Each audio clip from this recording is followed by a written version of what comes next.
这个女人为了赢得50万美金，偷偷跟在黑熊背后捡剩鱼吃，还有什么蜗牛、蟋蟀之类的，只要能咽下去，都往嘴里塞。换作是你，愿意这样干吗？赛程来到第17天，已经有3名选手退出挑战。克莱比刚来时瘦了几十斤，腰带也勒得越来越紧。原本还想着通过钓鱼填饱肚子的，然而到现在啥都没钓到，主要是那些鱼求生欲实在太强了，所以克莱要改变策略，打算先弄一个抄网试试效果。对于他来说，制造难度并不高，一边唱歌一边动手。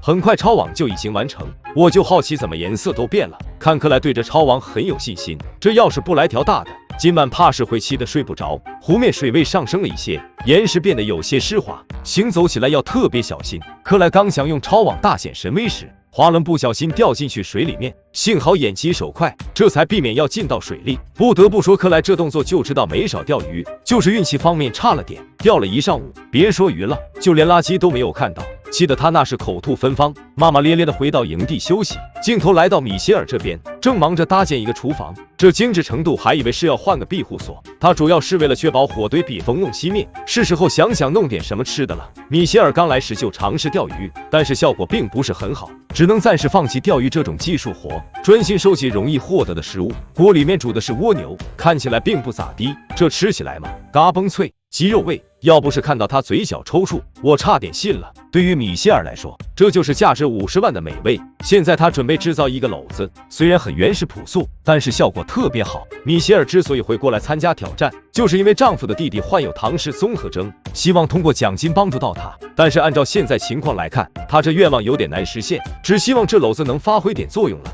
比克是目前选手中最有希望夺冠的男人，不说别的，光靠脂肪就能多熬几天，自身手艺还不错，用钉子就能做成破伤风小刀。他原本就是想用来平力屠牛，可惜到现在没看到啥猎物，不过挥动起来还挺顺手的。现在最大的用处就是用来砍木材了。比克还没怎么钓过鱼，他要做个捕鱼器，提高点成功率。幸好附近的材料比较多，不到3周的时间，比克已经瘦30多斤，这可比什么减肥营还有效果。自己都饿得这么难受，真好奇其他选手怎么样了。就在他专心制造东西时，背后好像传来什么声音，比克凑过去看了看，是一对熊宝宝，吓一跳，赶紧拿起喇叭驱赶。他们已经溜远，比克就怕熊妈还在附近溜达。虽然黑熊身上有不少肉，但是他并没有什么猎熊的经验，宁可脂肪瘦一圈，也不敢找熊麻烦。费了不少功夫，终于把捕鱼器完成，随便找了个地方扔下去。这么险的地方想抓到鱼实在太难了，比克却一脸自信。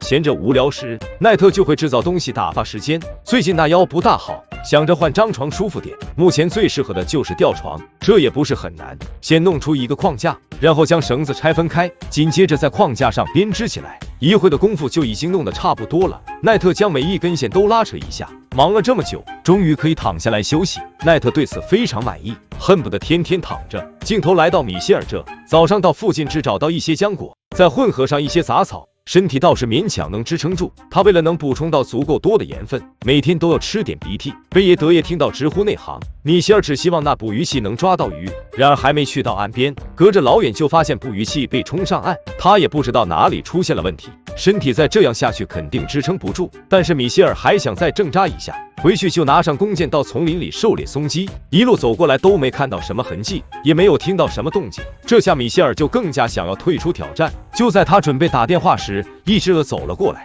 立刻拿起弓箭凑过去。米歇尔刚行动，那鹅就溜远了，气得他胸口疼痛起来。他实在是待不下去了，果断拨通节目组的电话，没想还没到1个月就走了4人，不知道下个轮到谁了。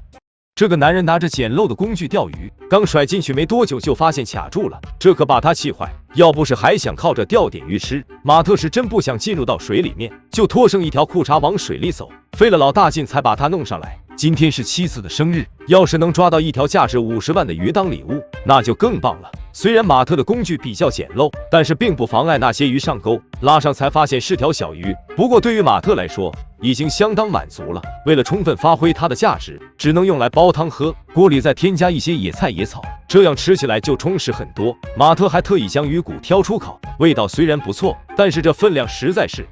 马特感觉肚子又开始打鼓了，现在只能靠冥想放空自我，暂时忘记饥饿和烦恼。克莱这边小鱼都没有见到，他决定到丛林弓箭狩猎碰碰运气，仔细观察附近出现的痕迹，留意动物的叫声，兜兜转转都没发现啥东西。就在他以为没戏时，一堆奥利给出现在眼前，看起来还非常新鲜。这路十之八九就这里，眼看天色渐暗，只能先回去休息了。既然看到这么多路的痕迹，克莱觉得自己很有机会狩猎到鹿，50万奖金就在眼前了。时间来到第20天，马特正在树上饿得怀疑人生。他第一次那么怀念妻子烤焦的面包。欣赏完风景后，还得抓紧时间将到处漏风的庇护所弄好。幸好附近有不少青草和苔藓能用，但是很快他就后悔了，不知道哪里冒出来黄蜂到处乱窜。马特这下彻底绷不住，与其留下来受罪，还不如回去洗洗睡。立刻拨通节目组的电话，不愧是号称荒野独居中最难的一季，不到1个月就已经有一半的人退出。克莱并不知道这些，现在满脑子都是找到路，这边的痕迹变得越来越多，不知道他能否顺利找到路呢？